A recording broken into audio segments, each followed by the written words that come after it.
today's video, I'm going to be discussing Olrox from Castlevania Nocturne. So if you haven't seen Season 2, I highly recommend that you go check it out. Then come back because we have a lot to talk about. So I just want to get into how happy I am to see Olrox didn't get offed. I don't know what I was expecting, but I just thought that something was going to happen and our boy was going to end up, 10 feet under. And that's just not how things went down. So we pick up where things left off from Season 1. And Season 1, Olrox has kind of been a double agent when it comes to Ursabet and Drolta. Like you could tell he's just not rocking with Ursabet at all. He thinks she's a narcissist, she's delusional, and she just believes in her hype just a little too much for his liking. And I appreciate the fact that he doesn't really hide that fact with her. Like, he keeps it cute, but he doesn't really kiss her ass in a way that, and I love Drolta, but Drolta be bootlicking, you know what I'm saying? And you're not getting any of that from Olrox. Olrox does not have the time, nor the patience, nor the bandwidth to give her any of that. Because Ursabet really is a narcissist, as is Drolta, but mainly Ursabet. Ursabet really just thinks that she, the world revolves around her, and Olrox is just absolutely not. So we didn't get too much backstory about Olrox, and I'm assuming that's what we're going to get in Season 3, because we know that he's an Aztec vampire. He came from the old world. He's been alive or around for thousands of years. Him and Alucard have some backstory, or at least they've encountered each other. Maybe. They've encountered each other a few times in the past. There's some familiarity between those two, but we don't know exactly the context. But yeah, we didn't get too much inner dialogue with Olrox this season. But what we did get, I just felt like was always a treat. He definitely seems to be the only character that is aware of who Old Man Coyote is. He definitely recognizes him. He's not used to him, sorry, but he's aware of what type of entity Old Man Coyote is, and I'm hoping that we get more context into that in Season 3 as to how he knows. Now, I did do some research outside of this, just because I get bored sometimes and I want to learn a little bit more.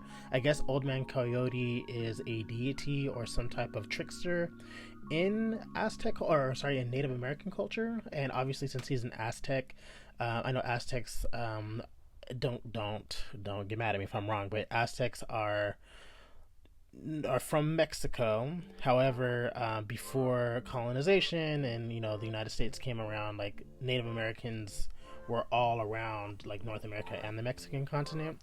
So I'm assuming that's where the Old Man Coyote, where that correlation comes from, because apparently he's really big in Native American myths, and he's more like a low-key figure if you guys are familiar with Norse mythology.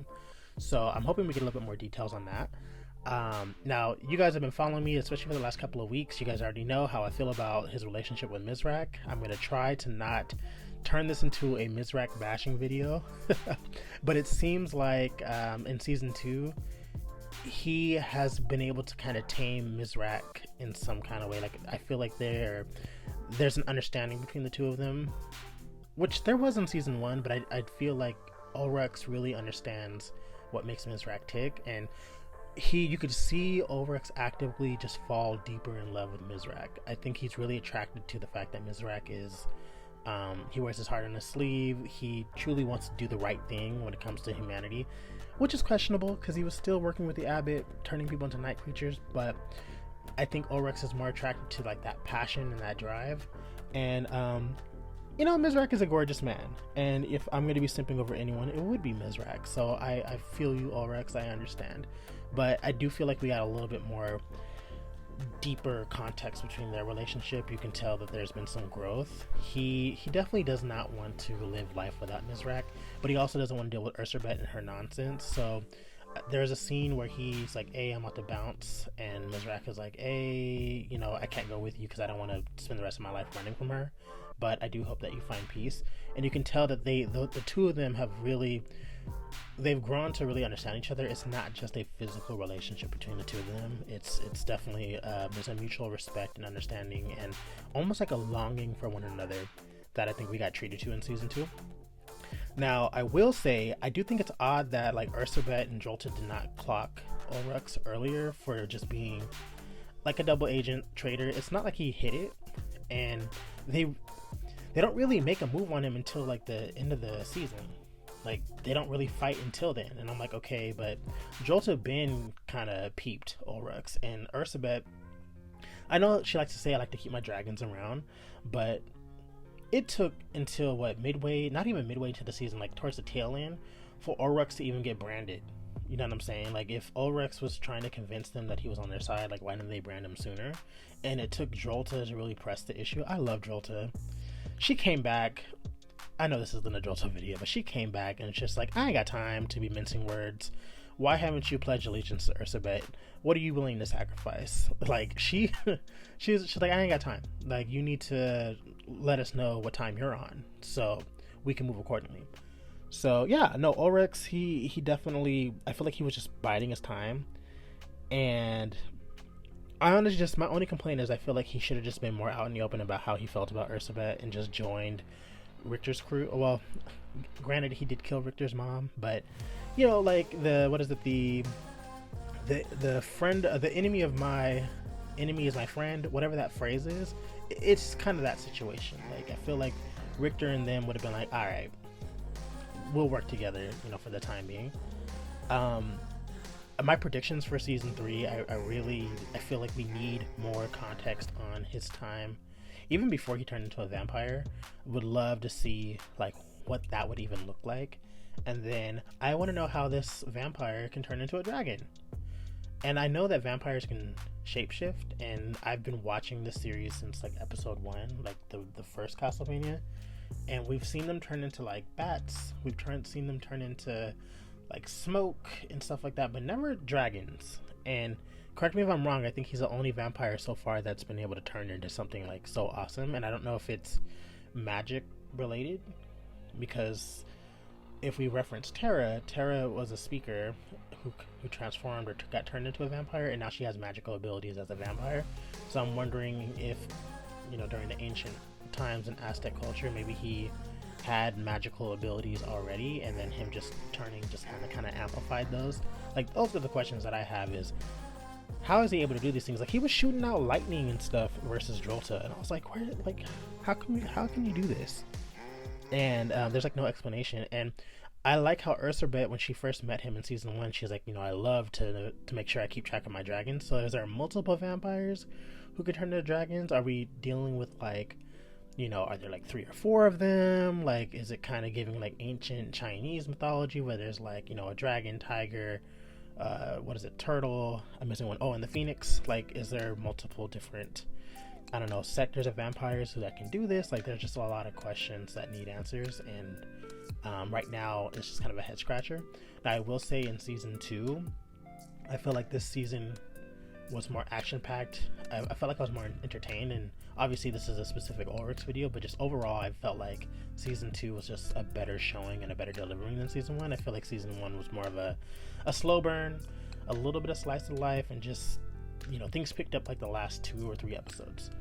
So I'm really happy with what we got from Olrox. I'm hoping that if we do get a season 3, we reshift the focus back to him.